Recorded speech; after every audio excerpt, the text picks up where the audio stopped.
Serikali imeendelea kuchukua hatua mbalimbali za kuboresha kilimo cha zao la tumbaku ili kuongeza uzalishaji na tija kwa mkulima kwa kuimarisha mapato ya mkulima na kupunguza gharama za uzalishaji wa zao hilo.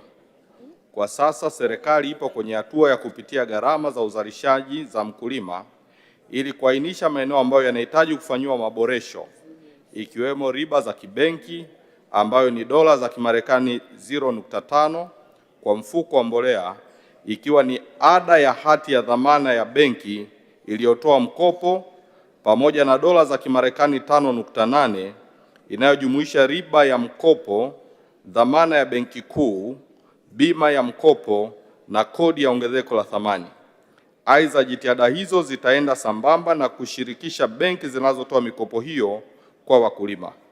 Mheshimiwa Mwenyekiti, serikali kupitia Bodi ya Tumbaku na Tume ya Maendeleo ya Ushirika zitaendelea na jitihada za kuboresha mazingira ya uzalishaji kwa wakulima wa zao la tumbaku, ikiwemo kuboresha tija na kuainisha tozo ambazo zinahitaji kufanyiwa maboresho ili kuweza kupunguza gharama za uzalishaji kwa wakulima wa zao hilo.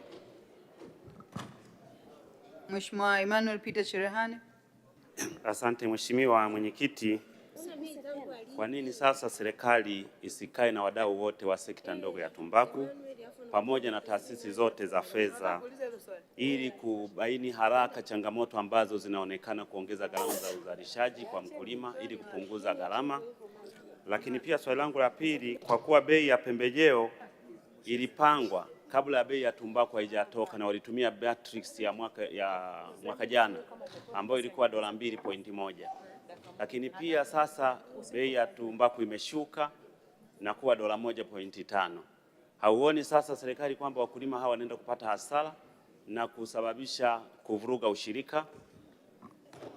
Majibu, Mheshimiwa Waziri. Asante sana Mheshimiwa Mwenyekiti.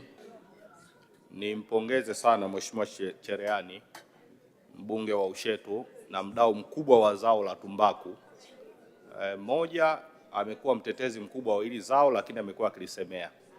Jambo moja ambalo ni kuthibitishie serikali ya Dr. Samia Suluhu Hassan, na bahati nzuri hata waziri wangu yuko hapa ananisikia. Moja ya maelekezo ambayo rais alitupatia, ikiwa wadau wanahitaji kukaa kikao na sisi ili kufanya mapitio na kuangalia namna bora ambayo tunaweza tukafanya maboresho, tunaweza tukafanya kikao hiko. Kwa hiyo nimuondoe tu shaka kwamba serikali ipo tayari muda wowote kukaa na wadau, mabenki na sekta binafsi ili kuhakikisha kwamba tunafanya maboresho sahihi ambayo yanaweza kumsaidia mkulima. Na kuhusu bei ya tumbaku, moja, wewe mwenyewe unafahamu kwamba bei ya tumbaku huwa inapangwa kwa kuangalia gharama za uzalishaji. Hiyo ndio tunasema ndio baseline, ndio mahali ambako huwa tunaanzia. Alafu tukisha angalia zile gharama ndio tunatengeneza bei ambayo inaweza kumsaidia mkulima kupata faida. Kwa hiyo bei ya mwaka huu baada ya kuzingatia vigezo vyote ndio ikaanguka katika dola 1.95.